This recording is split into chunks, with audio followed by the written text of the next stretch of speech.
In our last podcast, we looked at the basics of describing motion, describing an object's position, describing an object's change in position, distance and displacement, and describing an object's rate of change of position, its speed or its velocity. In this podcast, we'll describe an object's rate of change of velocity, and then a series of equations which tie together the whole kit and caboodle.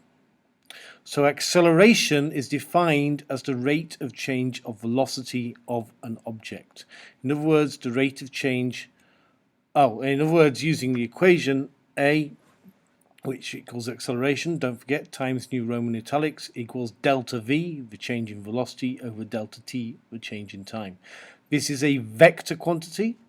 Acceleration has a direction, and the units of acceleration are meters per second, from velocity, per second. Meters per second is generally referred to as meters per second squared. And don't forget, in IB DP physics, we use to the power of -2 notation. Because it's a change in velocity, this always includes speeding up, but also includes slowing down, and even includes changing in direction without necessarily a change in speed. So in normal everyday English, acceleration just means speeding up. But in physics, any change of velocity, speeding up, slowing down, or changing direction. In other words, all of these. On the left-hand side, we have an object moving in a circle with a constant speed of 2 meters per second. However, although the speed of the object is constant, its velocity is not, because velocity includes the direction of the arrow in this case, and therefore that object is accelerating. And on the right hand side, we have at the top something changing from 2 meters per second to 4 meters per second, speeding up, so that's accelerating, and below it something slowing down. That is also accelerating. All of these are examples of acceleration. As acceleration, as I said, is a vector quantity, it has a magnitude, and the magnitude of acceleration is the change in velocity, or the change in the magnitude of velocity, divided by the time taken. And the direction is the change in direction of the velocity. In a one-dimensional situation, this could be moving forwards, changing to moving backwards, or vice versa, or moving forwards, but moving forwards at a greater velocity. In 2- or 3-dimensional situations, it does get a little bit more complicated. Acceleration, the change in direction is indicated by this particular diagram. So here we have something that is acceleration is in the same direction as the change in velocity. Here is acceleration operating backwards, so it's slowing down.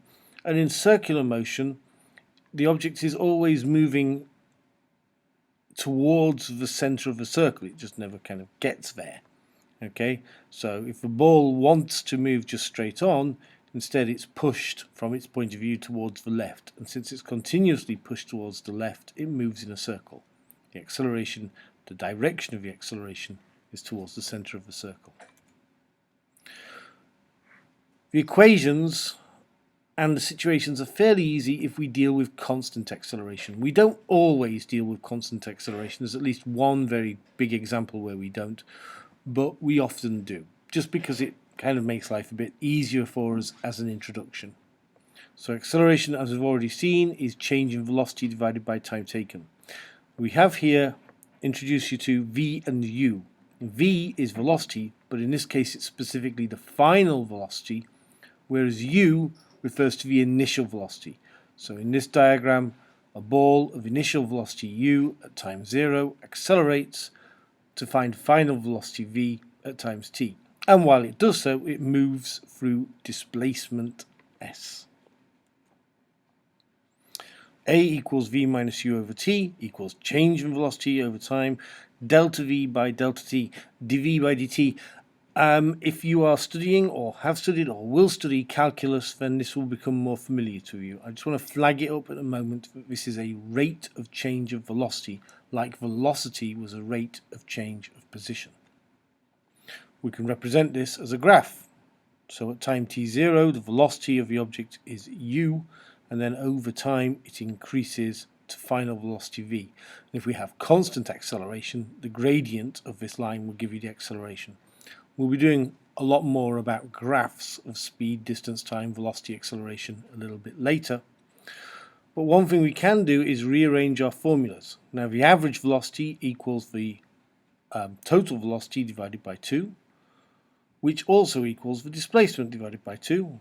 As we saw in the last podcast, combining these two equations gives us the equation S equals U plus V over 2 multiplied by T. A useful equation if you know the initial velocity, the final velocity and the time, and you want to find out the distance moved. Displacement. Also, we have this equation for acceleration, change in velocity over time. We can rearrange that to give us v equals u plus at, final velocity equals initial velocity plus acceleration times time, and we can plug that back into the equation we've just realized, which gives us this equation on the right, which we can then simplify to s equals ut plus a half at squared. This is useful if we want to know the displacement, and we know the initial velocity, and we know the time taken, and we know the acceleration. We may not know the final velocity. We don't have to include that information.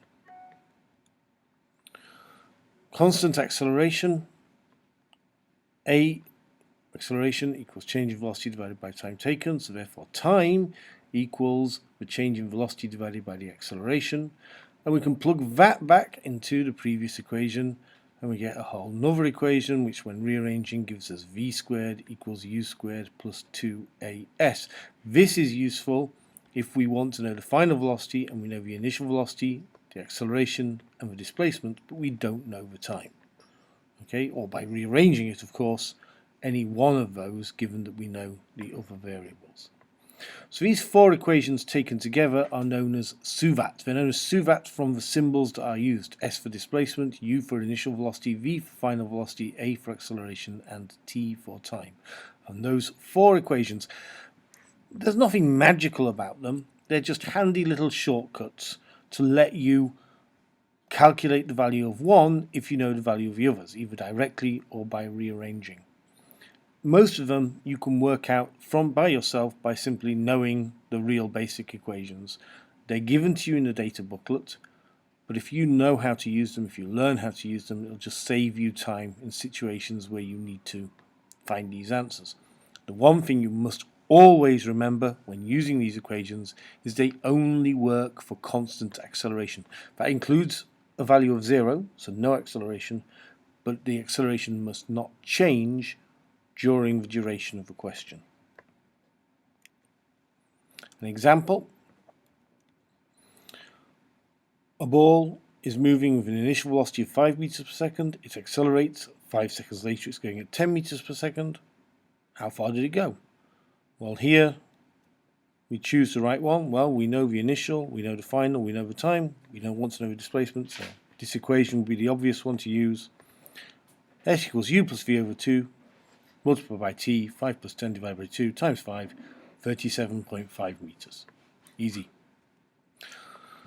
Another example of using these equations is freefall.